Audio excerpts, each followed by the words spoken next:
generations ago, but we were going to have to confront them. Why are you smiling? So I formed, along with them, citizen, Ross happened, and we started an idea commission, including diversity, equity, and accessibility, trying to address all people. There was a problem because COVID was going on and we couldn't meet. And what happened was we did a couple of focus groups and we determined what the problems were in Virginia Beach. And number one was the lack of mental health services in our communities. So we've got to confront that, and I'm going to talk about that a little bit. But I want to talk about first what makes Virginia Beach such a special place to live. Then I want to talk about some of the challenges that we're going to have going forward and reactions to some of the challenges that we have. You know, Virginia Beach is a very special place.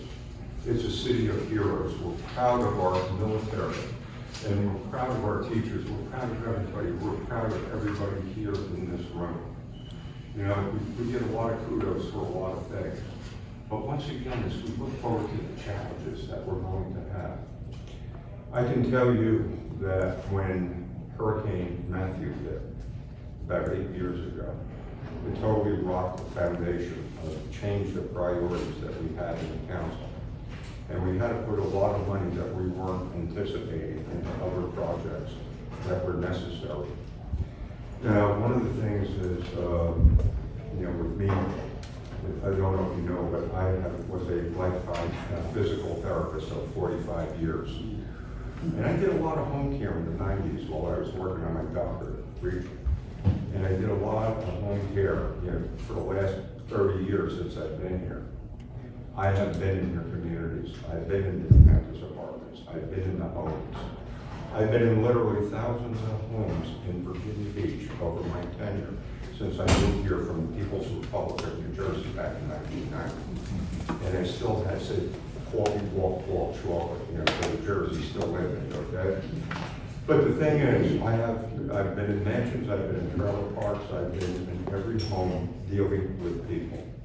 And the one thing I pride myself on is treating each one of the 460,000 people that live here as individuals. And I think that's important going forward. And but once again, I'll give you an example of some of the fiscal challenges that we're going to be confronting. And maybe that will explain some of the actions that myself and some of my colleagues have been taking. We passed a bond referendum, and Mr. Moore was very, very helpful in that regard, $567,000. With inflation, that cost for the SAVE project is now over $1 billion. When we talk about school modernization and replacement, eventually, that's going to be, eventually that is going to come home. And then we just said our other infrastructure needs. We are an agency that does manifest but once again, we've got challenges.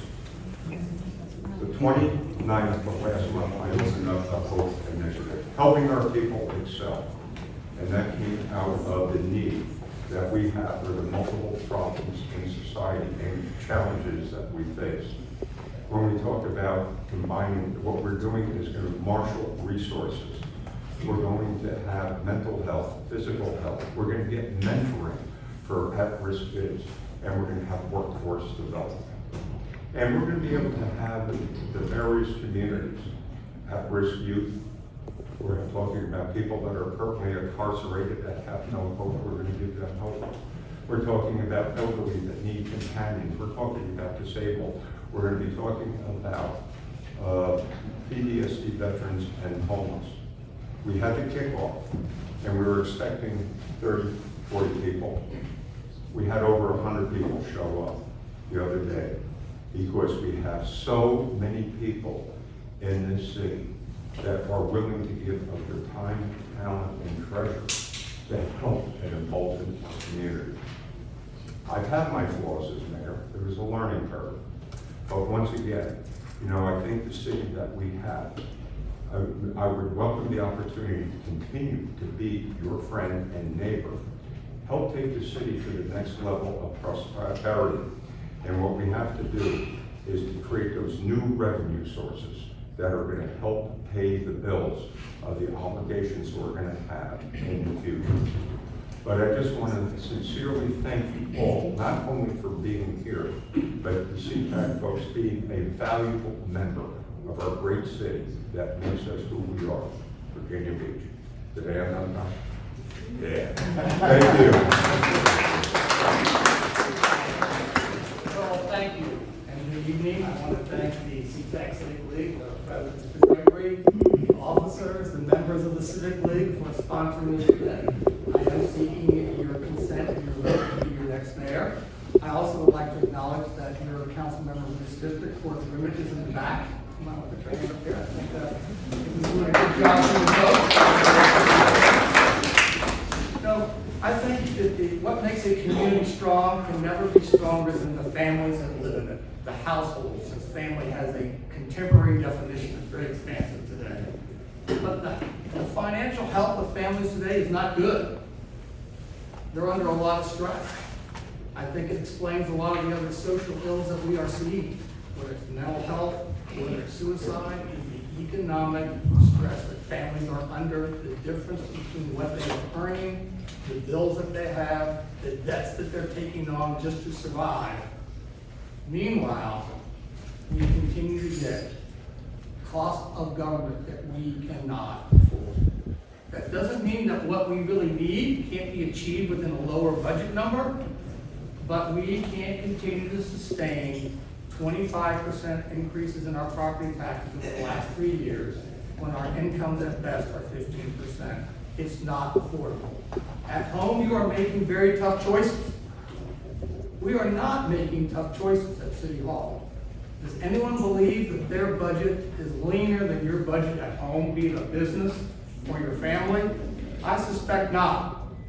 Did we not just waste $15.4 million to go around and talk about building 3 schools, only to conclude we couldn't afford them when we knew that from the beginning? But we don't have the $15.4 million. We don't even have a product we can use. Why are we spending $4 million to design a park that we can't afford to build? That's blue. We can use it just as it is until some days get better. Why do we fill every single job or pay for every single job if it's going to be filled every single day of the year when it's not? And we overtax ourselves $25 million and then declare we have a surplus at the end of the year. The school board does the same. Last year they ended with a $45 million surplus. And yet now we're crying about getting $6 million less revenue. What we need is tax relief. What we need is a revenue neutral tax rate of 92.72 cents. That's affordability. The affordability crisis isn't just national, it isn't just state, it's local. Because why? It's the families at the end that are bearing the cost of that financial instability at all levels of government, poor performance at all levels. Education outcomes. While the city council doesn't drive education, it has a right to ask what is the taxpayers getting for the money we send. A third of our students read below grade level. 2/3 of our students perform below math levels, and we're graduating people that don't have 12th grade reading levels and 12th grade math levels, and buildings don't make that happen. Teachers in the classroom, not overhead at the school board, and council has a right to ask those questions when they're funding schools. We also can't afford to take on additional liabilities for infrastructure. So we can't be violating the green line. I don't care if it's for business or high-density apartments. We can't afford that because we can't afford the right infrastructure for the neighborhoods we have. And you all know that better than most. So we've got to preserve that green line. Every neighborhood deserves the same level, and we all want the same thing. What? We want public safety. We want education outcomes, not education inputs, but outcomes. We want good infrastructure, our streets to pave. That's what we want at an affordable price. And we want every neighborhood to be basically equally served to the extent practical and affordable. But one of the things I do know from talking with the officers that they spend most of their time on patrol answering calls. So we need more patrol zones. Can't do it overnight, but we can add a patrol zone per precinct per year, and over a 5-year period, double the number of patrol zones to have more observation, which is deterrence, versus responding to the actual crimes that have happened. I think that's something that we can do. As together about creating jobs, We have to stop spending subsidies on jobs that aren't worth spending subsidies on. $26 million for a road for Amazon. Really? The 2,000 jobs they talk about are mostly drivers. Watch YouTube and see how much those drivers make. They're not even employees of Amazon. And Amazon's converting most of their warehouses in 25 through 27 with Optimus 3 Tesla robots. So we just spent $26 million. How long does it take to get our money back? That's not a good investment. Talk about Atlantic Park, that's not a good investment either, but maybe I'll get a question on that. But those are the things that we need to change. As far as what my vision is an affordable city that means something. We have got to deliver dividends. Why can't we, when property goes up, at least keep half of the money and give people a dividend and spend the other half after we get an adjustment, rebound for the last 3 years? But we ought to be getting a dividend. If all this stuff at the oceanfront is delivering all this revenue, how come we've never gotten a tax decrease because of it? If all we're doing is spending more spending, we're better off just keeping our money. But I think there is a dividend there, we're just not getting it. So that's what we need to be. We need a city that's, on what I'd like to do, is really have real transparency. Really make sure that you have as much access as special interest do to the staff. And why is the staff recommending rezonings that are contrary to the neighborhood and contrary to the comp plan? And why is the planning commission voting for them? And why is the council voting for them? That's what we don't, we need a voice. Someone who's speaking for you, and that's the voice I think I have been the last 17 years. And I think we need to change how we govern. We got a district system now. We got to adapt to that. So we need a new governance style for the council. We need to empower the districts more. We need to give the district people a bigger voice in how the agenda is structured. We need to move the budget back further so you can tell us what you'd like us to keep and to come and take risks. So you're an active partner versus at the last 30 days, you get to make a comment that doesn't mean much. Right? All at the front end. And then for your neighborhood, that's one thing you asked about specifically. I know you're concerned about, and I know the mayor signed that non-binding agreement. Thank you, Mr. Mayor, on that. But we need to make sure that whatever happened with those chemicals and we're still trying to discover what's going on, we need a lot of transparency on that, about what that means to the community. What's the cleanup? What's the remediation? That goes for the Atlantic Park as well. And also, the key to what every neighborhood wants is what they don't want to have encroachment on their neighborhood that lower their quality of living, and they don't want economic plans that call for the gentrification and trying to buy them out to put something else and displace them. And I know that's a big issue for your community, and you've suffered from that in the past, not by my votes, but it's happened. And I don't support Pat Stone taking property that we condemned from you and many people in the African American community and then give it to private developer for apartments. I just think that's a breach of faith in how you took the property. But what I really offer you is someone that you can trust, someone who tells you something candidly. You can take my word to the bank. When I tell you we're going to change the comp plan when you approve a bond referendum, I'm going to do that. We haven't yet, but we promised that we would. But we need to do that because one day there's going to be another Matthew, and my biggest concern is we won't complete a lot of these projects before that happens. And that's going to be bad news. But what I do know is thank you very much.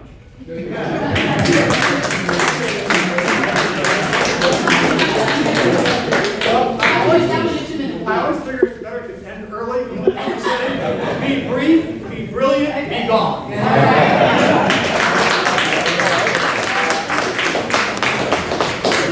Thank you, Councilman Moss. Our next candidate is Councilman Chris Taylor.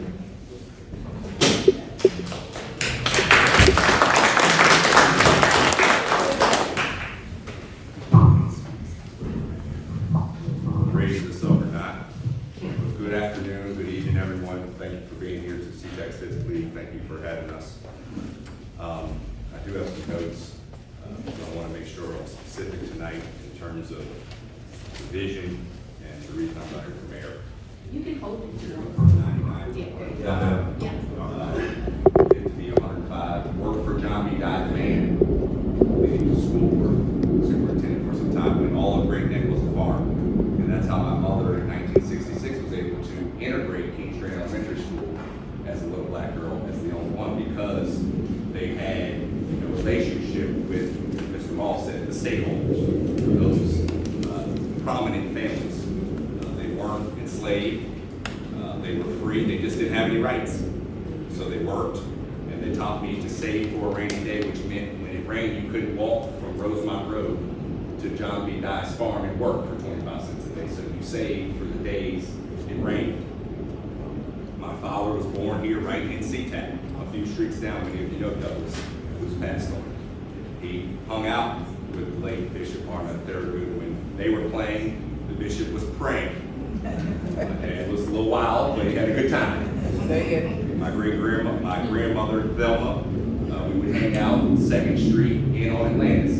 By the time I came around, because I have an older brother, Little Doug, I wasn't able to stay the night as much as Little Doug, but I wanted to because there was violence and danger in the community, although they understood that I still had to know my roots. And so why do I tell you that? My father's from Seatack, my mother from Kings Grant, Little Neck. My first grader now attends Kings Grant at the school his grandmother integrated. You talk about someone that has skin in the game. I have a 6-year-old that's a first grader, a 5-year-old Christian that goes to Parish Day School at an Episcopal church, but will go to Kings Grant Elementary School, and an 8-month-old Charlotte, named after her great-grandmother, who will attend these schools. So I'm a candidate that has children that will go to Virginia Beach Public Schools. I am a product of Virginia Beach Public Schools. If there's any Patriots in the building, we won a city championship in 2002. I didn't leave. I stayed with the Virginia Wesleyan, played basketball, won a championship, and unfortunately, my junior year, 2 weeks before season, my mom passed away from complications of gastric bypass, and my father came to me and said, it's time to grow up, you need to get a job. I'm not paying $35,000 for you to play basketball. That's called life decisions. That's called opportunities lost, because the next year the team won the national championship. Unfortunately, I didn't get a ring, but I graduated on time. That's the ring. Talk about it. Current roles and responsibilities that this mayor and our vice mayor gave me in my first year on city council. They made me a liaison to the Bayfront Advisory Commission. That is over the Bayfront issues. They named me a liaison to the Resort Advisory Commission with Councilman Worth Remick, which is a very important liaison position because it deals with tourism, the resort area, the neglect of some communities at the cost of others, and the resort area for vision for Virginia Beach. And if you ask Councilman Remick, I haven't been a fan favorite in those rooms because I do bring a new, fresh perspective. I didn't take a bunch of money when I ran for office. In fact, I was outraised 3-1. So I don't owe anyone any favors. When they call, I take your call just like their call. I owe no one anything. I was appointed to the Military Economic Development Advisory, which is there to enhance coordination between cities and military. These are important roles for someone that's a freshman or new, and I was appointed to these roles by our current leadership. The mayor talked about school modernization. I'm a liaison to school modernization, fought for the meetings. Mr. Moss brought up the $15.4 million. I'm one of the record, bringing that up as an issue, calling out the building, calling out the process, saying that it didn't make any sense, and it didn't make any sense.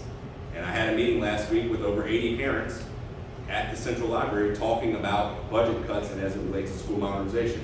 Liaison to open space, liaison to Housing Advisory Board, which is about affordability in our housing crisis.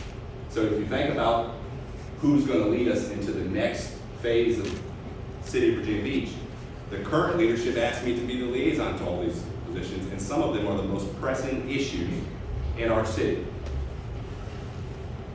3 key issues for the campaign, not the platform, 3 key issues. School modernization. We need a better plan. The plan we have is not good. Because if it was good, we wouldn't spend $15.4 million designing something we can't build. And I bring that down to layman's terms.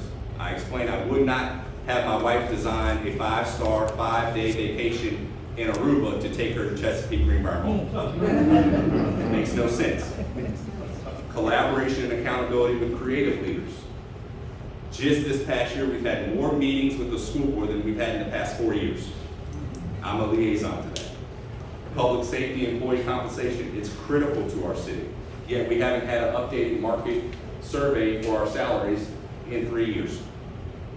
Think about that. How can we bring city employees up to the right pay if the report we had was post-COVID but pre when everybody started quitting? We don't know. And so what I did my first year was go to Wawa, Go to 7-Eleven, stop and talk to the workers. Ask them where they live, what they do, why they work for the city. And what I found was the majority of them looked like me, but they couldn't afford to live in our city. What I found was we had people driving trucks for $17 an hour, but you could work at Wawa for 16 and don't have to risk your life. And so I went to the city manager and I told him we had a problem. The city manager said we didn't have a problem. Well, from my experience post-college, I had the fortunate privilege of working at DuPont Corporation, a Fortune 100 company, which at the time had 70,000 employees and was doing about $28 billion a year. So our $2.5 billion budget, although large, is not anything we haven't seen if you have some experience in the corporate sector. And I told him we had a problem, and he said we don't have a problem, and I said, well, go talk to the manager, Mr. Hanson. And he found out that we went from 7 vacancies to 22 vacancies. That's why during the month of June, July, and August, you couldn't get your stuff picked up. How do I know? Because my wife gave birth to Charlotte on June 11th and called the city and they said the bulk pickup won't be picked up until the end of July. Again, experience, meat, skin in the game. He went to the manager, we found out the vacancy issue was impacting morale, and as a result, every CDL driver in Public Works got a raise. You didn't see me go on the news, you didn't see me raise my hand and take credit for it, but every CDL driver at Waste Management got a raise because someone was willing to stand up for them. Affordable city and economic development. We need wise economic development, not just economic development. Juneteenth, I worked collaboratively with Councilwoman Wooten to increase that funding from $50,000 to $150,000. There were several sponsors at the beginning, they backed out. I stood with Sabrina because it was important, the largest city in Virginia, and no one was coming out to the Juneteenth festival. And then some people had the nerve to say that it was equal to other festivals, and I had to inform them that in 1863 through 1930, people in Virginia Beach were having Juneteenth festivals without any permission. I understand how to provide relief without harming services. I can present a plan that expands revenue base without compromising the services that are critical. I have the background in real estate, housing, accounting, and a small business owner. I ask for your support in November because we're in a time of transition. It's a time for bold leadership that has integrity, that puts the community first. God bless you. Thank you.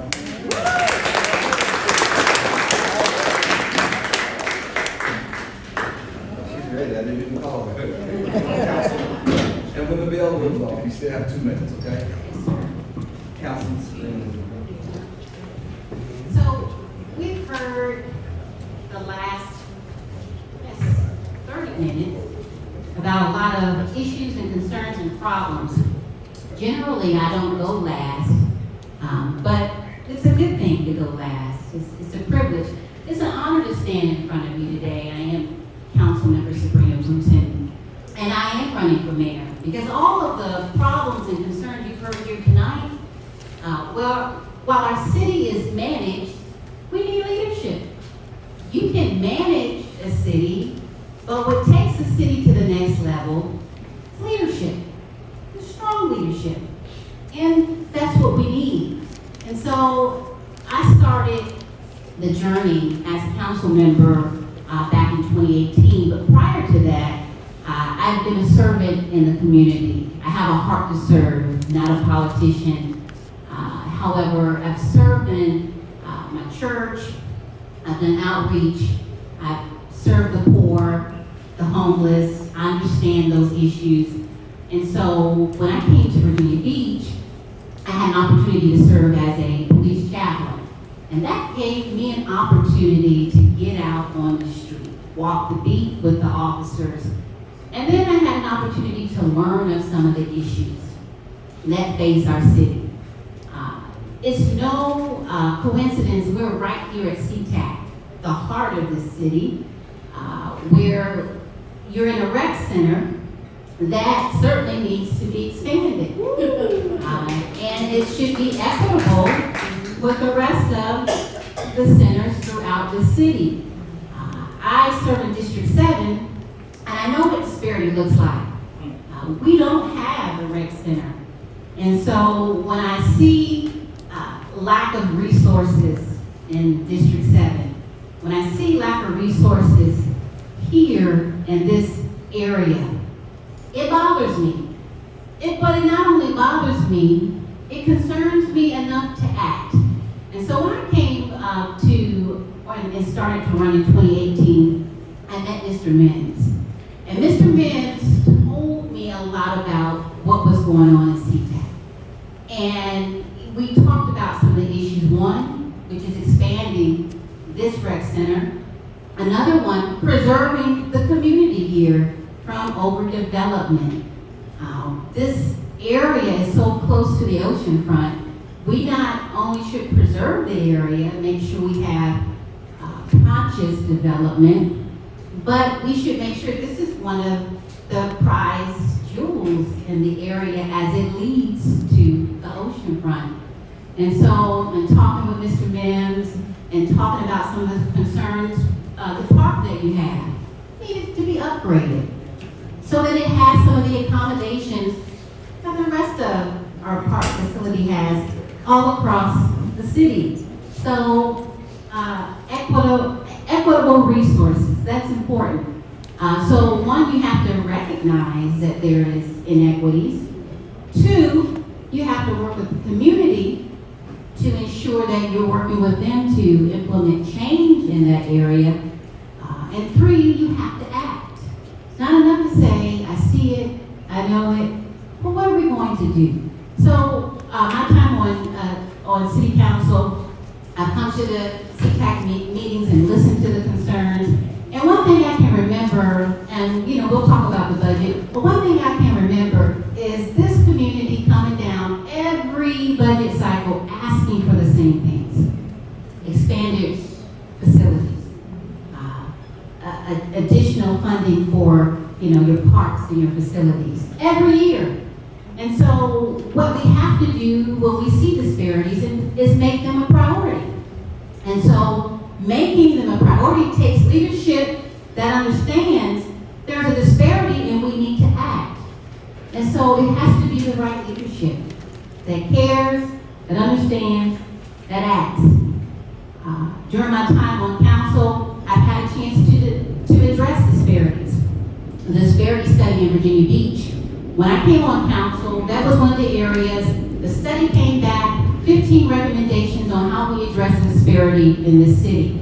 And so I made sure that I led the effort, putting in the resolutions to implement all 15 recommendations and to get staff to prioritize it. Because you can implement and pass a resolution, but if the staff is not prioritizing it, then you don't have results in those areas.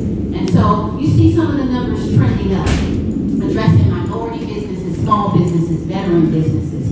But that's because there was leadership in that area, working together with council, leading that effort. That was important. The hive that you see, that was a conscious advocacy to address that. And working with the staff, I was able to do that so that we have a hive center for businesses. Because when we talk about revenue in the city of Virginia Beach, if folks are not having the opportunity to have a successful business and there are barriers that are put there and there is a disparity, if we allow those barriers to be removed, allow them to open up their businesses, allow them to have a level playing field, that's revenue right there. The cost of a disparity in a city is very expensive.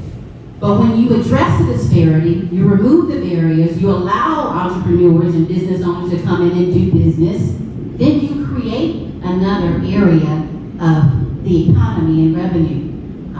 I would also say in terms of leadership, working with the community is important. Not doing things that I think is best for the community, but engaging the community. Let's talk about the Independent Citizens Review Board. That is an area where the community asked me to help lead that effort. I listened to their concerns. I went to the African American Roundtable, and they specifically told me, Ms. Wooten, go back to the council and tell them this is what we want. And I went back to the council and I told them about the concerns. Unfortunately, it fell on deaf ears, and most folks didn't want to do it. However, we have it today because of advocacy. Leadership. Not just me, but the community, all board that bridges the gap in the community. So we're not fighting against the police. Of course, we wouldn't do that, but you bridge the gap. You increase trust in the community. You bridge the gap with the community, and when something happens, the Independent Citizens Review Board, you can trust that they will investigate. We've not had that in our city before, but we have it today. And that Independent Citizens Review Board is ready to take cases. We'll take its first case March 20th. And that is very important. Let's talk about Juneteenth.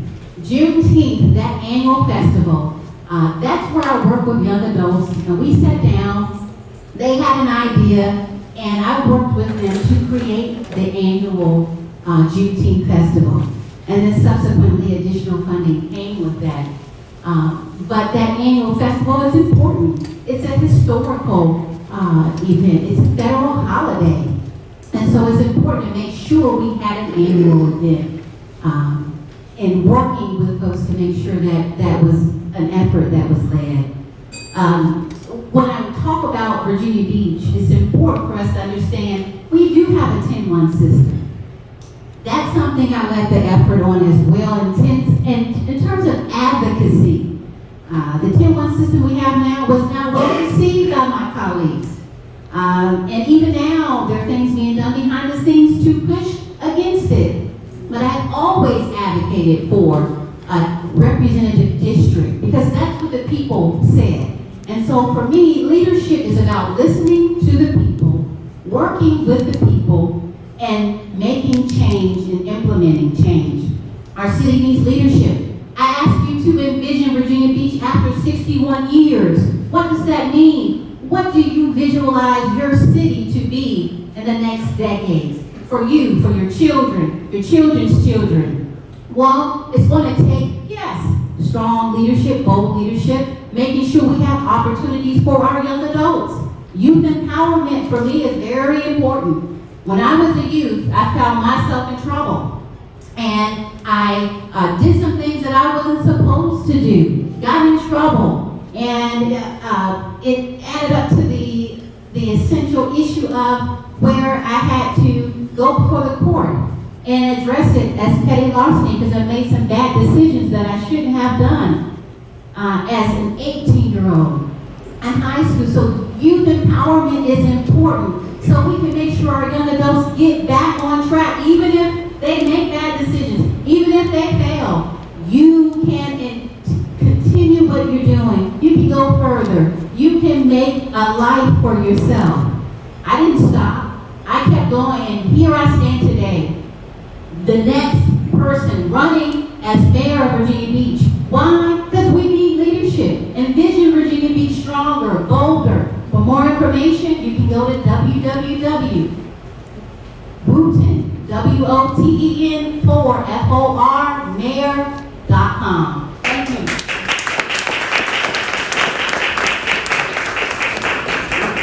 Thank you. Let's give all the candidates a hand.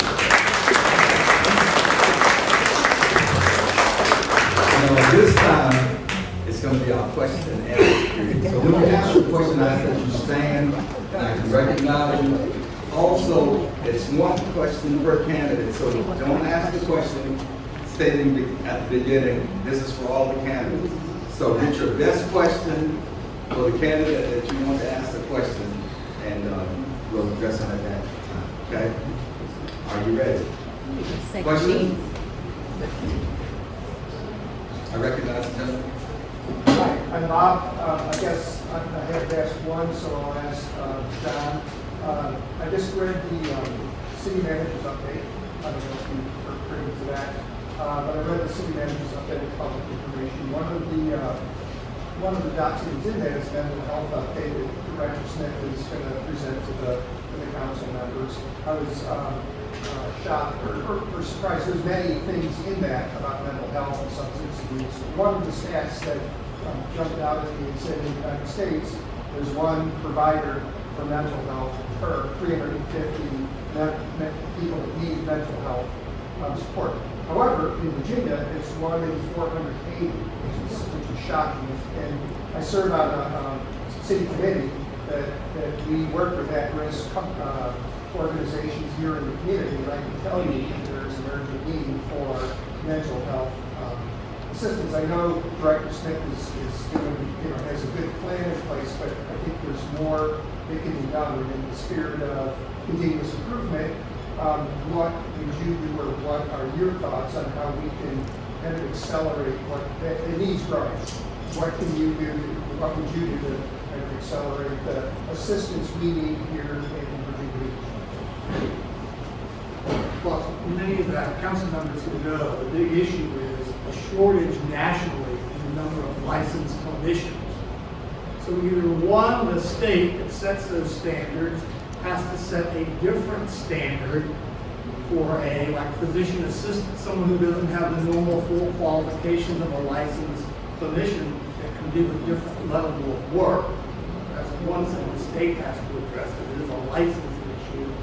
You can obviously raise your salaries enough. I know some of the psychiatrists are already cost us over $250,000 that we have, and try to hire them away from other places. It's hard to hire them away from the private sector because it's so much more lucrative.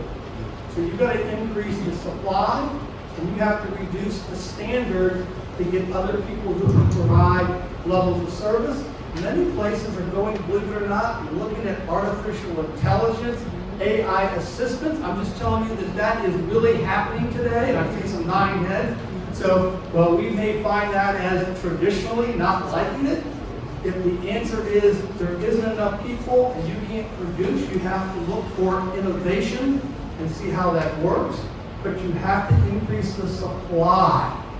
And you're not going to overnight increase all these people with the master's degrees and the licensed clinicians. So you're going to have to look for alternatives and let the state set standards that allow people with different qualifications to address certain issues. I know that's not an answer that's a happy answer, but I think anyone who has insurance finds out that you're up to get appointments, they are rationing access because of supply. I don't have the good witch in North Baton to make master clinicians and psychiatrists, but my answer would be it's going to have to be multifaceted, increasing supply, looking where technology can help, and I know some people don't like that, and also figuring out how you can create a physician assistant-like thing to lower the requirements for certain people. Any other questions? Recognize the Good evening, everyone. To candidate Moss, since I only have one question, I won't ask about your difference in Atlanta Park. I'll let somebody else ask that. My question is clarification on the 4 million you were saying you weren't in agreement with on a park. What park in reference were you talking about? I sure wasn't Seatack Park. No, it was You were Atlantic. in the wrong house. No, it was Atlantic Park. The answer was it was Atlantic Park. Which one? Rudy Luke wasn't in agreement, came to design a park you can't afford to build in the next 5 years because you don't have $40 million.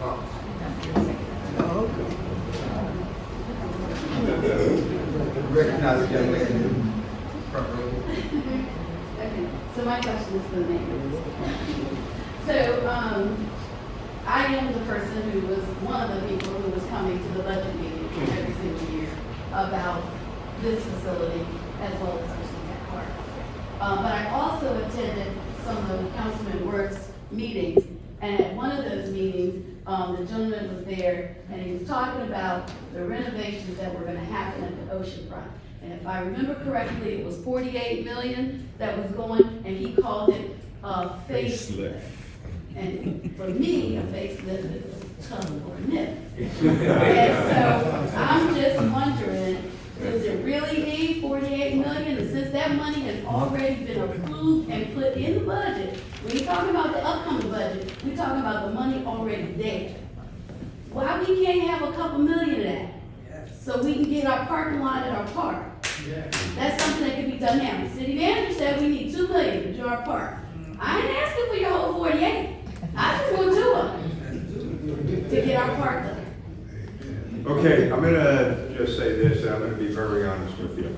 You know, it's easy to be a leader during tough, easy times, but when there's challenging times and you gotta make decisions and priorities, that's when you gotta step up. Back in the day, around 2016, you know, I had a Centerville rec center queued up. we were gonna wait till after the Kempsville Rec Center, the renovation. Then all of a sudden, we got struck with the tragedy of Hurricane Matthew. And as a home care physical therapist, I was working with a lot of the people in those affected communities where all of their furniture was on the front lawn, destroyed. Their lives were destroyed all over the city. Now, I had a decision to go forward with the rec center, which at the time, which would have been $32 million and $3 million a year to operate. And I also knew that there was a rec center, for Seatack to be in the decisions. As I said in my statement up front, there are a number of events that changed the character and the foundation of Virginia Beach. And I had to make a valued decision at that time that when you saw the faces of the tragedy, the people of the victims, it was a tough one to do. But in terms of the $2 million for the park, you have a magnificent champion for you now. As a matter of fact, we were just talking yesterday. And we're in a very, very lean budget time right now. And once again, you have a choice that you can, cut the budget or raise revenues. And the thing is, to maintain the current status of life that we have to keep things going. But when you think about the thousands of vehicles that the city has, and when the price of gas doubles and what it does to the budget, people have a quality of life. And then another thing is also with the budget, we're going to hopefully lower it some. But please realize that when we passed that referendum, we didn't raise taxes 4 cents, we absorbed it. Okay, so right now we're doing the best we can, but I'll tell you what, this may be a tough year, but we're going to play chess, not checkers, and we're going to look forward. We got subsea cables coming in, we got broadband coming in, we're hopefully going to create those new business opportunities and the new revenue streams that are going to have to pay for all the bills. But I can tell you that your project is a high priority work that people will be lobbying for. Okay, but I wasn't talking about the upcoming budget. Yeah. I'm talking about money that's already approved. Right. I just want $2 million But I'll tell you what, let me put it this way, budgets, there's a lot of push-pull and demands, there's a lot of folks out there. We just had recently the food bank come asking for $1 million. But the thing is, in past budgets, once again, it's balanced. And, once again, I'm pretty sure that with work, it's going to be a priority going forward. Okay, so all I want is, I need an answer on how much of the 48 has already been spent. Okay. You need a council member like me, not working with one mayor. I want to know And how much 4 has others already on been council. spent. The whole 48 is not spent. That's what I want some of. I'm trying. Okay. And I'll tell you what, you got two champions right back there. Wait, well, thank you.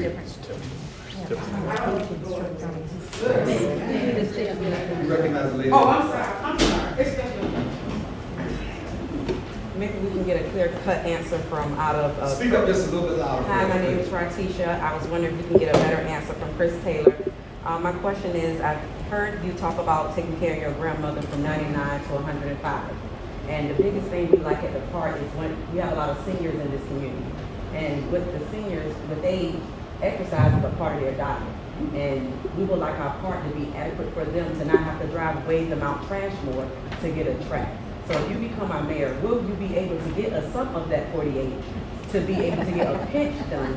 All we asking for is a nice track for our seniors. I have a great grandmother that's 91, ready to be 92 in 2 months. And we would like just a clear-cut answer instead of a roundabout. Absolutely, I've been told I'm too direct. And that's okay, as long as my wife's happy at night. I'm not talking about that. She's my helpmate, she keeps me in order. So here's the clear-cut answer. First and foremost, we can do that before I become mayor, if we get people to step up and make decisions. When we went into our retreat, I want to encourage everyone to go to the video. It's a beautiful thing about technology is Facebook. Go to the retreat and look at the video, day one, and ask which council member brought forth a solution.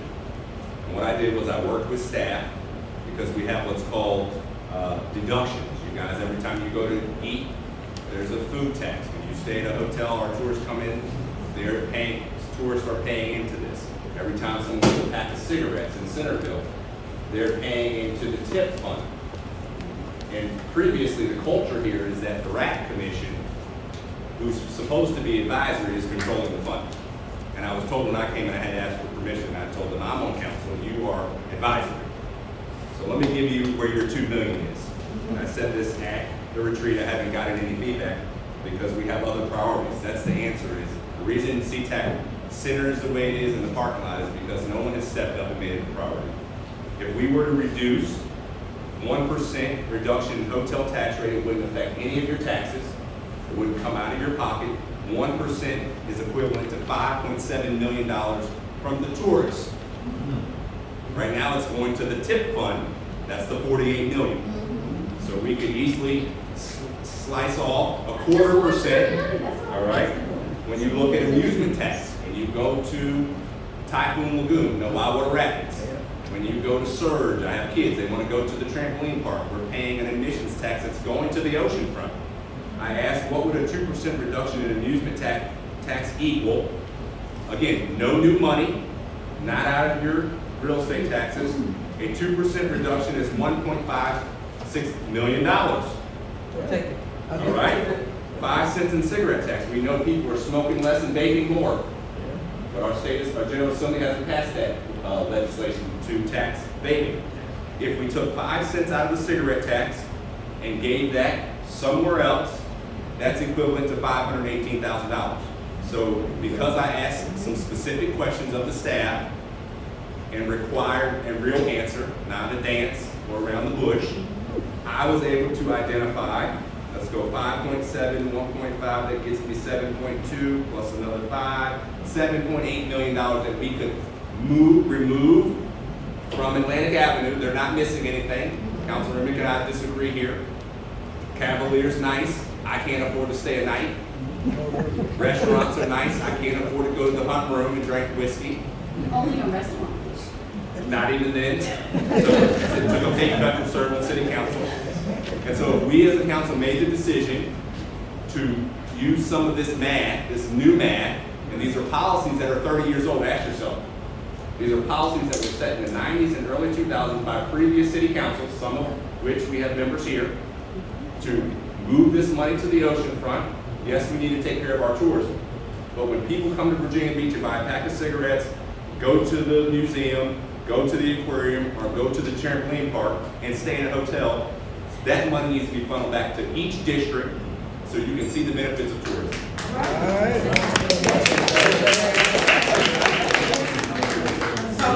So then I changed my mind. I won't talk to you. I'm sorry. My question is about this room, that parking lot out there. I was embarrassed when I tried to go in to find a parking space. And then we're holding a meeting for the community. They can't even fit in the building and fit in the community. I don't understand that. So when we talk about those money, when we talk about this building, when we talk about being close to the ocean front, why were we not going, again, we could charge those tourists that don't want to go in the ocean to come in here and use this facility? And why did Kensville, who had already been remodeled, get the money to remodel again and we overlooked this? Don't forget the outdoor cooking area right now. That's my district. I like the pavilion. It's nice. I'm just saying. It's nice. But it is also one of the wealthiest and most affluent districts. So when you talk, when Councilwoman Wu talks about disparity, the truth of the matter is there will always be disparity until we get integral leaders that come from all those communities. Because you're not going to fight for a community that you don't represent, typically. And how do we know? Because this is 2 years ago, we elected the youngest and most diverse city council ever. And look at the shakeup. You're seeing new things. You're seeing different policies come forward. And so the reason you don't have what you're asking for is previous councils, whether you like it or not, had policy decisions to make. And you should not take the narrative that there's not enough money. There's plenty of money. We just have to shuffle some of it around. We are not in a budget crisis. Do not believe that. We gave back to the schools over $70 million the last 2 years in reversion funds. Councilman Moss is probably more of an expert, he can explain that. 70 million plus. We have a surf park across the street from an ocean, Never understood that. 70 to 80 million over budget. And the mayor, if you ask him, he asked me and agreed to send me to Fort Lauderdale in November for the North American Mayor Summit on anti-Semitism and hate, because that's a serious issue, not just anti-Semitism, but hate. And we were there with 50 cities. Many of them thought we were near DC and smaller than Richmond.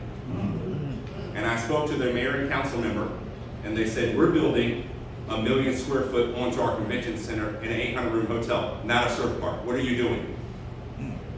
Until council members that are elected make it a priority to do the people right, all the communities, then it won't happen. And the fact of the matter is, Seatack, my dad grew up where the emergency and the fire station is. It was a thriving community. It should be an easy policy decision for this city council to dedicate a certain amount of money until Seatack feels it's thriving and equal. I'd like to ask Ms. Wooten her thoughts on our current mental health crisis in the area, short-term and long-term. So, in terms of mental health, again, when you have issues that are of great concern, like mental health, you have to make it a priority.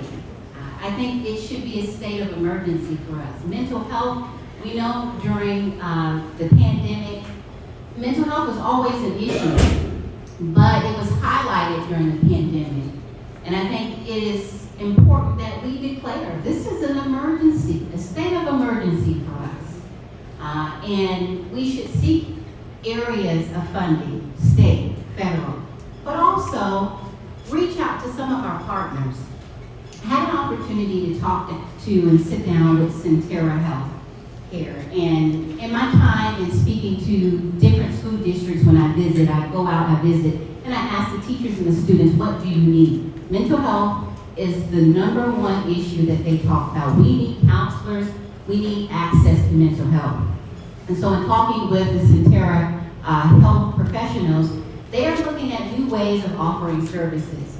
And so I was able to connect Centera with the superintendent so that we now have access, it's video access for students to have mental health talks, counseling, so that they can talk out their issues. It's going to be available for the staff as well. And so I think it's important to, again, make it a state of emergency, seek areas of funding, work with our partners, and integrate them into our schools and other areas that need those services, and have the resources and can implement them into those areas. So, thank you. Yes, please, thank you very much. Mr. Ross, you made reference several times to the green line. Why is it important and why should we care where it is or what it is? I think, just like a history lesson, the green line really goes back to like, even before 1986, there used to be what we call Sandbridge, Sandbridge Road. That was the original green line comes around, and what we did that was, because the city was growing like leaps and bounds, and people wanted to build everywhere, but guess what they don't have? The builders don't provide the trunk sewer lines, they don't provide the trunk water lines, they don't provide the schools, the fire stations, big bills. So we established the green line to keep the development north of that, so we could afford to provide the services to the people who did live here without burdens of high taxes. It was moved to Indian River Road from this heavily part for a brief moment. They call that the transition area, where you could think of Asheville Park and the $60 million flooding problem. So all that development between there became the transition area for single-family homes that supposedly were going to pay their way. Well, it doesn't. So now the green line is at Indian River Road, circles back, far on the courthouse, and of course we had a breach. I know Mr. Taylor didn't vote for that, or Mrs. Henley, but the breach to build the silo apartments at Southern Pines there, that high-density apartment, which breached the green line, and then there's a development. But if we let that green line go, then we can't legally defend it in court for other property owners. And then talk about priorities. The priorities will be for new schools, they'll be for the fire station, the police, and the money will just get, rightfully so, for those higher priorities, get sucked out. So that's like a wall to keep expenses away and to keep up here so we can do what we need to do, and also preserve farming as a way of life, which is a good thing. So that is the history of that, and it's a good thing, it's a solid thing. Our comp plan is to protect it, but like many things, a comp plan's a guide. It takes 6 votes to preserve it, so that's part of your job, to make sure you have 6 people there at least that will keep your bill down there, and that means you can get the things you need north of you. Young lady in the back. Okay, this one is for Mayor Dyer. Can you speak up a little loud, please? Oh, well, let me come on up. You know, my voice is Come not. on up. Come on down, you're the next contestant. Come on down. And not trying to be on the camera, but I'm not speaking that loud. But I'm going to say this to Mayor Dyer, but I want all the candidates to think about this. My concern lately has been the Naval Air Station future base design. I'd like to know what is going on with that, bring us up to date, because as you all know, that is land surrounding basically our community. Also too that there's been a study, they call it PS. Can you all hear her? Okay. So she's basically asking about the implications of Reports, we need to see that. Because we're wondering why we're sick and why we're having allergies all year round. It's not just because it's putting off pollen all year round. There is something actually going on in our community and actually in the community area. All the other things, they are very, very important too. But because he has put his signature, okay, to this agreement, just want to address it to him, but as I said, or more, keep your eyes and your ears open about what is going to happen.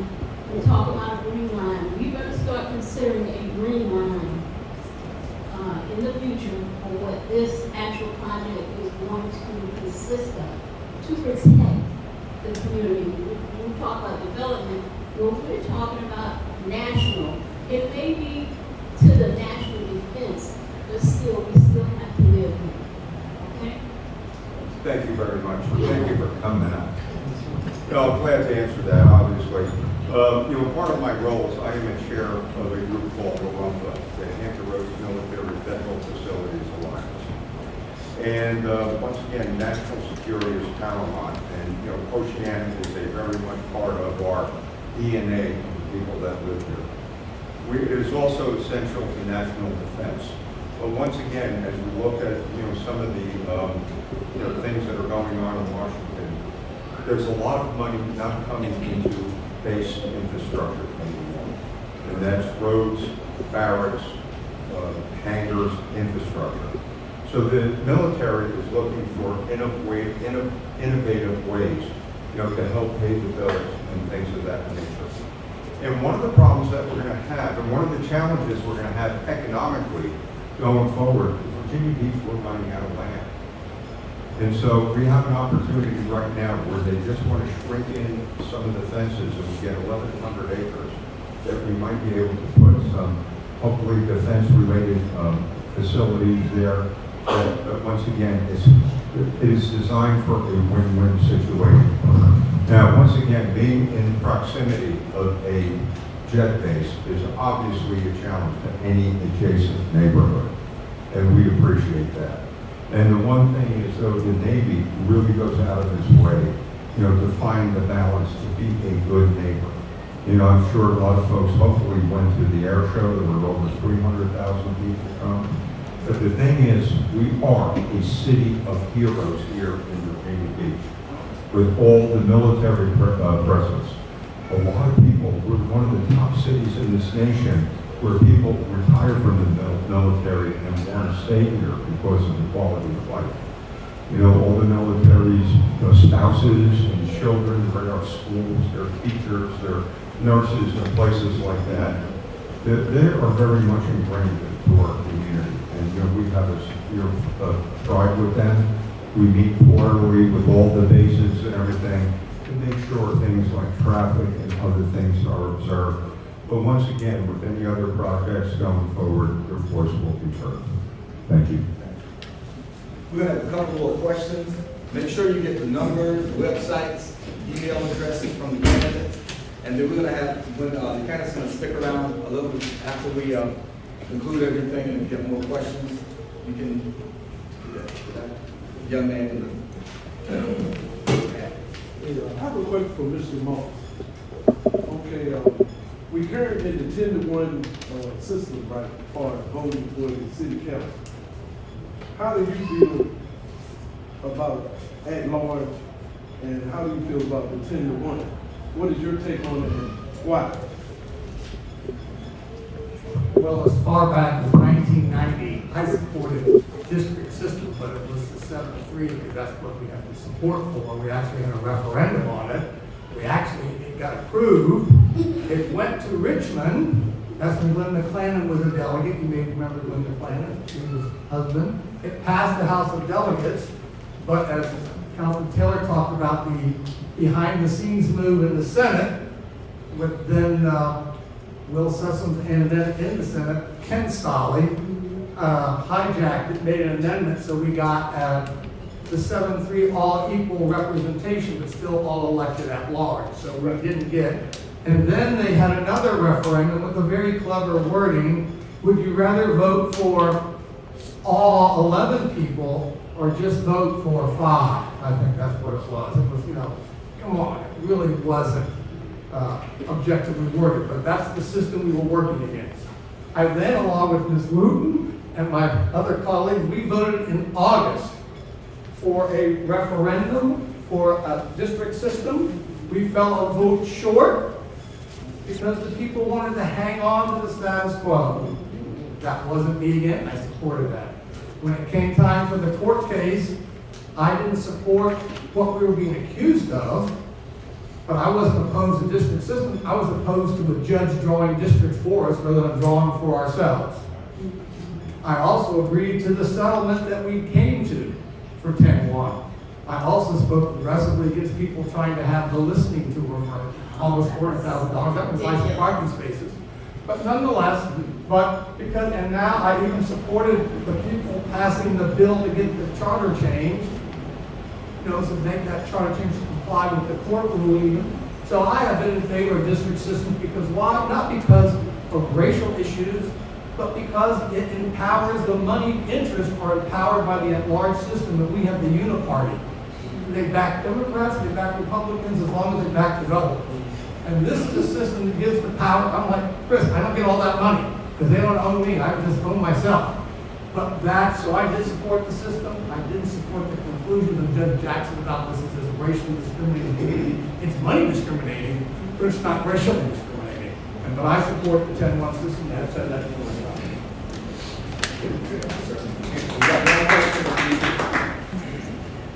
Pretty much actually saying almost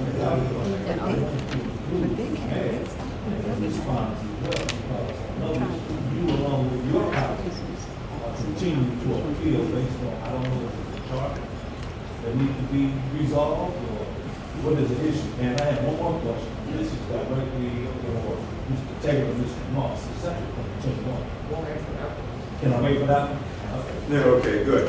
You know, all along I was in favor of the 7-district, 3 at large, 1, and I've been that way since I pretty much was elected back in 2004. You know, I thought that, you know, once again, I was, when I ran in 2004, it cost a lot of money to run. And I figured that if we just had, you know, 7 districts, that, you know, that would be a good hybrid type of situation. Why is it to continue to push that from you and your colleagues? Okay, well, the thing is, our delegation told us that unless we had a unanimous vote from the council, that, you know, there might be some pushback. And I was in the majority of 10, I think it was, I'm sure, yeah, it was 10-1. There was, Mrs. Henry held out, And I did support it for the charter change. But once again, there's some things going on in Richmond, and but it really does. There was a couple folks that launched a lawsuit and everything. So the thing is, it's not really, they complete, but if it goes the right way, it's just going to have to be voted on again next year.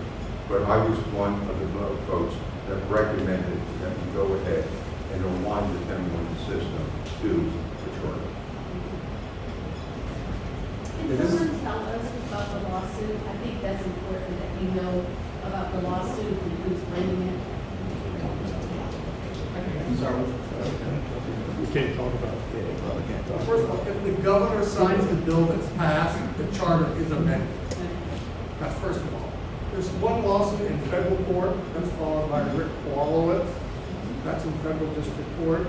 The other one was filed in circuit court. That's Linwood Branch, D. Oliver. There's 2 other people. That's in circuit court. So, the circuit court issue, I believe, once the governor signs that bill, which I believe he's going to, that issue is moot. I'm not going to say a Holiday Inn, I'm not a lawyer, but I've been involved I've been in all these court hearings forever. I do believe that federal court can't issue the remedy that's being requested. I don't think it's going to actually be recognized as having standing. And when the Voting Rights Act for Virginia was passed, it basically put a threshold that says, if at-large systems work against minorities, there's a very wide definition of that, they are considered a suspect and not moved on favorably. So I think the issue is long since over. It was over when that Voting Rights Act was passed, and that's why our court decision was declared moot, because the state had dictated district systems. And no court date has been settled for either of those cases. What I would say, I heard that the governor has added some amendments to the charter. So there's some information coming out of what his amendments were about that will impact our 10-1 system. And it's not not in a positive way. So I will encourage you to look up, though, I just saw the article yesterday. He has amended the charter. And it is not positive. So please look that information up, and it will tell you what those amendments are. The other thing is, when council, I was not a part of that, the majority of council wanted to appeal this 10-1 system. It costs the taxpayers $1.9 million. That's your parking lot right there. And so you won't hear all of that, but that was expensive. Not to mention the other amounts that were added with the listening sessions. For what? Well, we already knew you wanted a 10-1 system, a district representative that represents you. Why? Because I'll tell you, when I sit at the table and have sat at the table, oftentimes priorities for certain districts are not priorities for those sitting around the table. I'm telling you what I hear and what I know. And in terms of Seatack, we didn't have at least 6 people to make Seatack a priority. And so you got to change the upper levels of leadership, and you got to make sure you have others who support at least 6 people who want to make Seatack a priority as well. So 1.9 million. I'm trying to cut the time off to 8. We're going to go into 8 o'clock if that's okay with you all. A question. I have a few more questions. You have questions, all right? Me? No. The young man right here. Hey, bud. Oh, really? I just like the hat. You know, like they say, you people house need respect. And I just want to say, I know this movement fall up on this. I heard a young lady ask you about $2 million for $8 million. You run from that, but you refer to work. So if you want to work to be the chaplain, why didn't you commit to be the chaplain? This is, you can answer that, but I know you're not gonna get in that, but I'm gonna ask you for 2 minutes. See, this is what happens when you come in people's house with disrespect. Mr. Wooten, when you articulate on the 48 million and how the money is used and how it's dished out to the city council, because we're there. And we know who vote in groups, Bobby. We know who voted against the 10-1 system. So a lot of these folks here, they watch television. So I want to know Ms. Wooten, who has championed time and time again issue for the community. Not just for the black community, but for the whole community. And I think it's disingenuous to come here and tell folks that we're the champion, we're the champion in the man. So, sir, your question is for her? For Ms. Wooten to articulate on what the young lady asked her about, $2 million, and how we should bring it back to the community. I heard some, certainly, Mr. Taylor mentioned some things, but listen, let's just be clear. We have folks who make certain things on council our priority, then they find the money. First, we need 6 people who say, we want to make sure that $2 million goes to Seatack. That's first. Number 2, we have a source of revenue, the tip fund. This will qualify for the tip fund. You're right here, right down the ocean front. So we certainly can figure out the facts and figures, but we do have a source. We just need 6 folks to say, we want to make it a priority, use the tip fund. We've done it for so many other priorities that people said we had, and they found the money. That's all it takes, the majority. I'm not asking a question, I just want to clarify. So when I was asking about the parking lot, the money for the parking lot, I'm not asking because I want I feel like that we just want something. I'm asking because the parking lot was taken away from us by the city.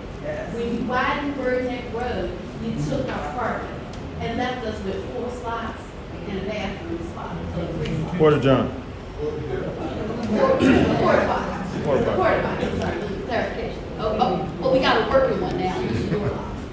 But, so, when I'm asking for the money back, I'm saying, just give us back what you took from us. That's all we're asking, is we just want a place to park, so we can use the park. So that Rosicia's 91-year-old grandmother just walk in the park. That's all we're asking, is a place to put our parking lot. Thank you. So that's why I want that point of Okay, clarification. thank you for that clarification, and thank you for the. Yes. I understand what you were saying. This last week, we had a presentation about Atlantic Avenue, Pacific Avenue, expansion, construction. When you all feel like your parking lot is taken, who was your advocate on city council? John Earn. I said, who was your advocate, not your He council? wasn't. We didn't have one. We didn't have Okay, one. you didn't have to. Well, Right. during this discussion, the owners of a business who happened to reside in my district, they've had their business for a very long time. Once we saw the drawing, it was gonna take some of their parking lot. Now, we had a council member that went to high school with one of the family members. One of the family members used to be on the RAC commission. And we had a long discussion of how unfair that would be to take their parking lot. My point is, if you have no advocate, you have no power. If you have no one willing to stand up for the right thing, which is if you take my parking lot, you replace it. That's how the old school big mama would say. You take what's mine, you give it back. And so this is not a big deal to the council unless we make it a priority. The money's there, we just have to reprioritize our commitments, and it would cost Virginia Beach citizens no additional money. And so your question should be, when are you gonna give us back what you took? Okay. Good evening. A question for you, Councilman. Yes, ma'am. Good to have you. You mentioned a couple things about the 15 million that they did for the public schools, and in order that the PPEA, which is the Public-Private Education Act, which was done. And a lot don't know what that is. PPEA, that's what the school board did. And I go, Process. right, a process, and I go to a lot of the meetings as well in San Antonio because it's important to me, because I advocate for the community. And, that included Bed Williams, Bayside Middle, and Bayside High School. And Princeton included those schools. And Kellum, the annex, because they had to redo that in 28, and that was included in the price. Well, yeah, I just listened to the meeting. My question to you, and I like how you elaborately laid out your history of your family. Number one, if you could answer it in this premise, that my goodness, historical value, this disparity, and the schools that are there. Answer that in your resolution. You've answered it at resolve, disparity, and historical value. Those are the three schools I know that will be affected by it. Ben Avenue is over 70 years old. Just really sitting there. So how would you resolve that community or those communities would be profited from doing it over again? Yes, ma'am. Great question. So my concern wasn't with the historical nature of those schools needing to be built. It was the process. Number one, how many of you, if you wanted to remodel your home, or you wanted to do something at your home, would just let an unsolicited bid come in? Someone shows up at your front door and says, hey, I'll redo the bathroom, it's gonna be $20 million. You don't get 3 bids. And so we could, based on the CIP right now, build Betty F. Williams. Problem is, the builder wanted to build 4. So we could build Betty F. next week. Money is in the CIP. But when you have a builder that came to the school board unsolicited and got all the way, I want to be clear, $15.4 million to design 30% of 3 schools. 30%. And we knew they couldn't afford it. Instead of, I'm saying we should have looked at the approach, which I articulated, which was every municipality in Virginia that has used the PPE agreement, work with the city council. School board wouldn't talk to us. I don't know if you were there, I'm not casting stones, just, we couldn't get a meeting. We asked for scalable options. Again, it's sensible room. Why would we build schools 100,000 square feet larger if we have a declining population? Even if we need to add atriums and open space so they feel good and they're learning, that's fine, but not 100,000. So what I did was I went in the meeting, I didn't make the builder happy, so much so he emailed me at almost midnight saying I shared this with them, they didn't share it with you.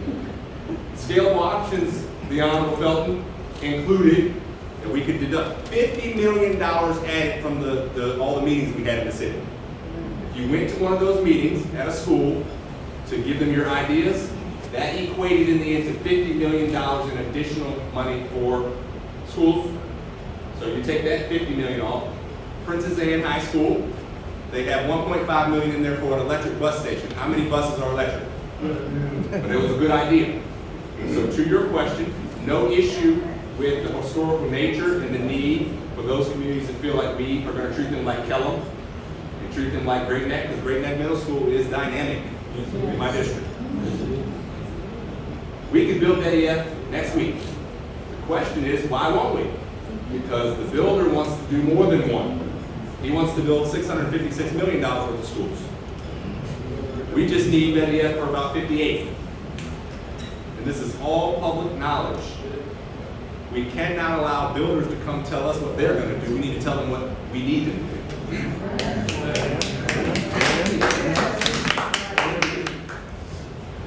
Give yourselves a hand.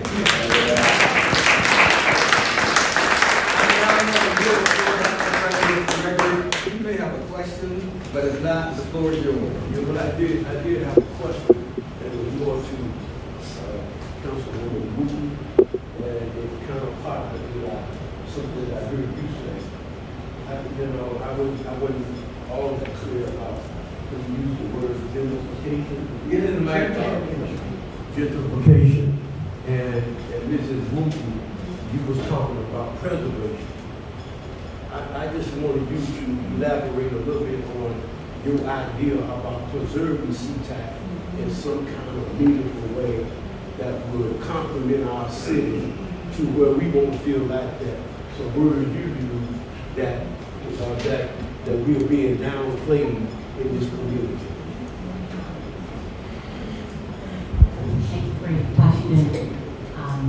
So what I've heard, and I continue to hear from Seatack residents, is they want preservation of the neighborhood, meaning they don't want all of this development in the neighborhood that does not consider them.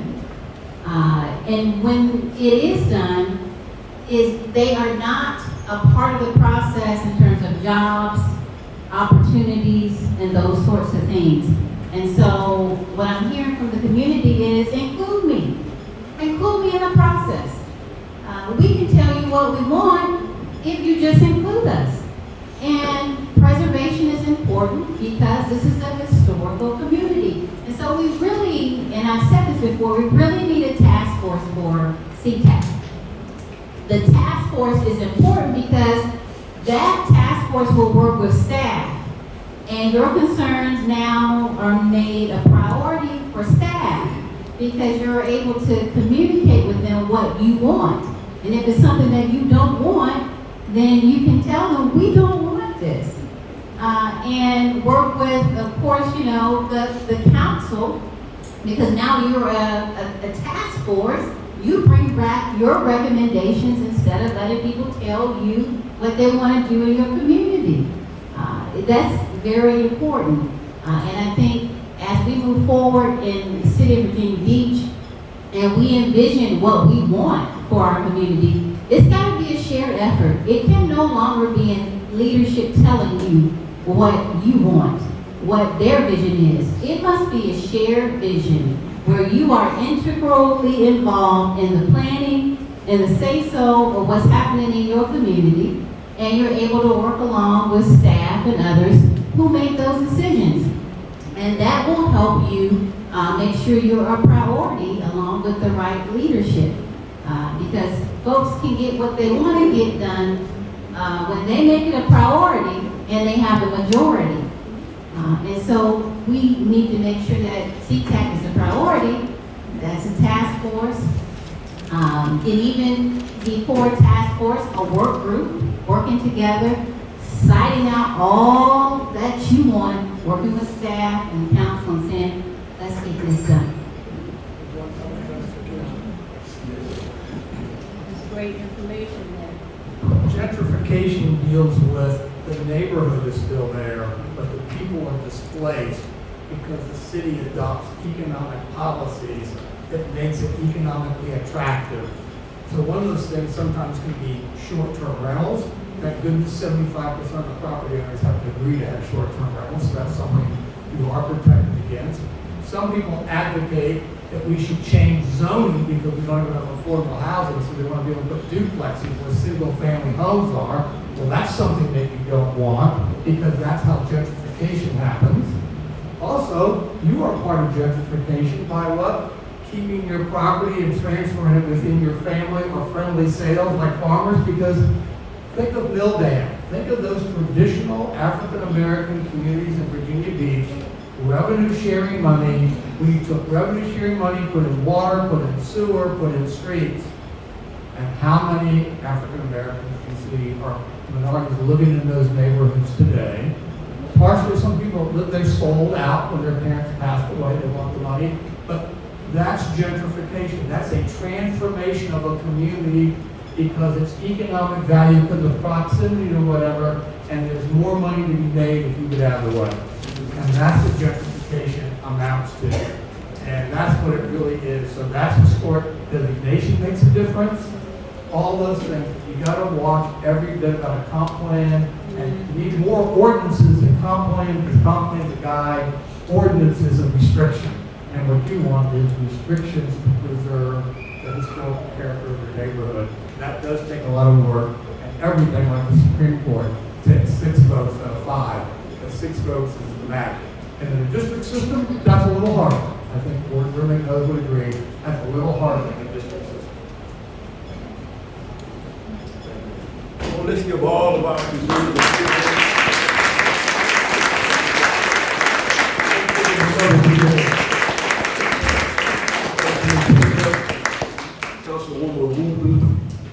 Councilman Moss and Mayor Dye.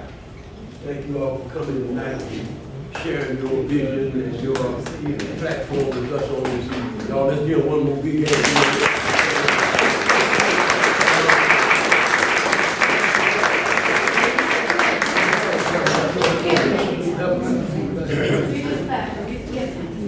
Okay, we're gonna move right along. And we have any other matter? Any other matter? Open discussion goes over to law. A couple of announcements. Come on. Earlier you talked about the independent citizen review board, and so they're having a meeting. I sent a message to the pastors. April 6th, it's going to be at New Jerusalem Church of God in Christ. Dr. Thurswood has agreed to host that there. So if you want to come and find out, they're on a town hall meeting, and this is all about the independent citizen review board. So if you want to know more information about what they're doing, what's happening, that is April 6th. So it's What really time? 3 p.m. 3 p.m. at Saturday, April 6th. So that's important. Also, someone mentioned the comprehensive plan, and so our meeting in April, they are coming here to talk about the comprehensive plan, and particularly how Seatack is part of that. Historically, we've been strategic focus area number 9. We didn't have a name, but most recently, we're listed as historic Seatack as part of the comprehensive plan. So we moving the needle slowly, but we get there. So, but I encourage you all to come back to the April meeting, because that's where the planning, the people, the planning people are doing the comprehensive plan. They'll be here to talk to us about that. All right, Tammy, good morning. All right, yes, you got a number, board member Barbara. Thank you very much. This is kind of tall. Thank you very much. I'm gonna talk a little loud. We're trying to do something differently here in Seatack, and of course, we have a new president for our civic league, and what the plans are and what we decided that would be best, something that we've never done that I know, because I've been in Seatack all my life, and I was born here, and in my 75 years, I haven't seen this done. But anyway, we're gonna do an oath of office. We're gonna do an oath of office ceremony for this historic Seatack Civic League, and with our president, the Donnie LaSalle Gregory, on April the 7th at 3 o'clock p.m. And the ceremony will be held at the Law Enforcement Academy, Mount Olive Baptist Church. We're asking that you please come and participate and help us out. And if you have any questions, you can also, of course, our vice is out ill tonight, but anyone else that's here, that's on the board, we ask that you see us tonight and you don't understand what we're doing. We do have some flyers. I don't know if anyone okay, kind of look over it, and thank you very much. I just want to bring it out since but to say it openly, because I'm quite sure it's a question and then we can kind of like help you out with what I want.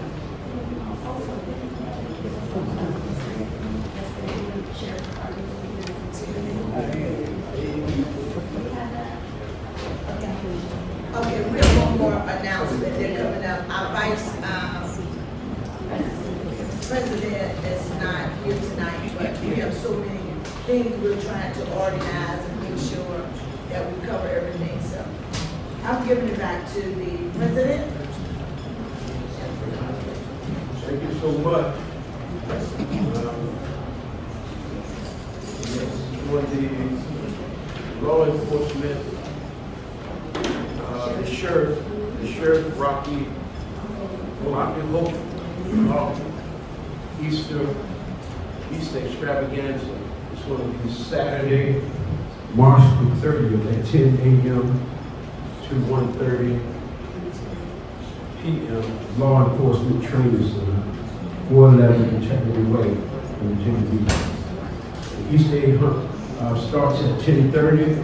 Then lunch for participants is at 11. Photos with the Easter Bunny Kids activity. Bring your own basket. This function is sponsored by Cora. And come on out, the Virginia Beach Sheriff Office is sponsoring this. So come on out and bring the kids. President Gregory, on the date one more time, and time? March 30th. March 30th. March the 30th. Saturday, at 10 o'clock. 10. The Easter hunt starts at 10:30.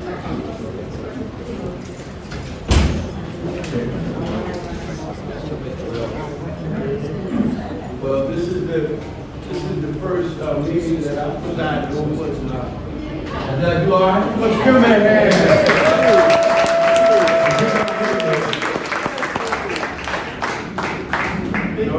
I am just so happy and so proud of this community, and to see all of the faces of people who I grew up with in this community, and then see so many of our extended friends that, you know, is of the municipalities of our city.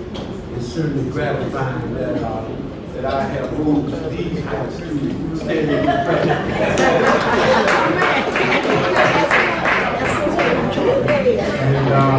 and I'm really looking forward to the challenge of standing up for Seatack, because I love this place. Yes. I remember when it was Rock Park. I remember when it was Crazy Still. They taught us how to swim. They gave us jobs. Stock organization.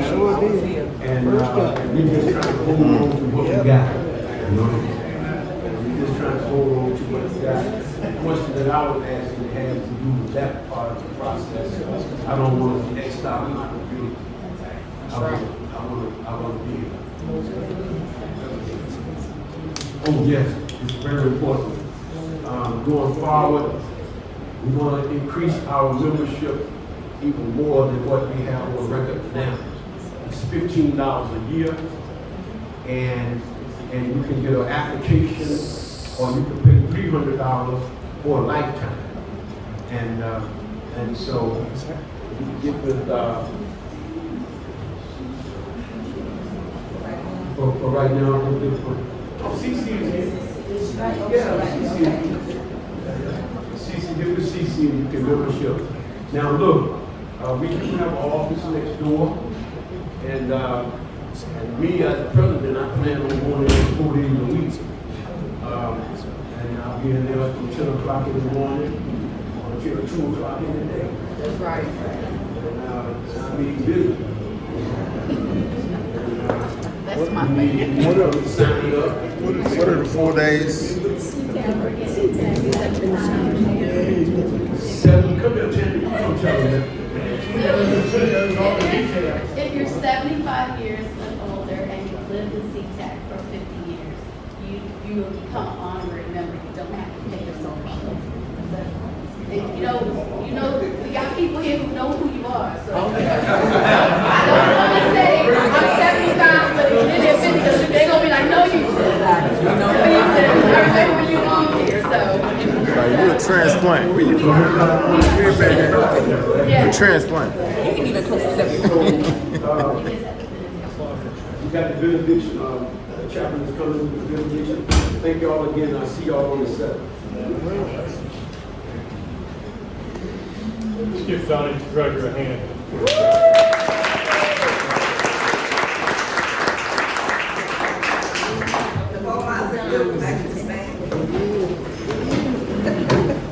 Father God, we thank you for this meeting.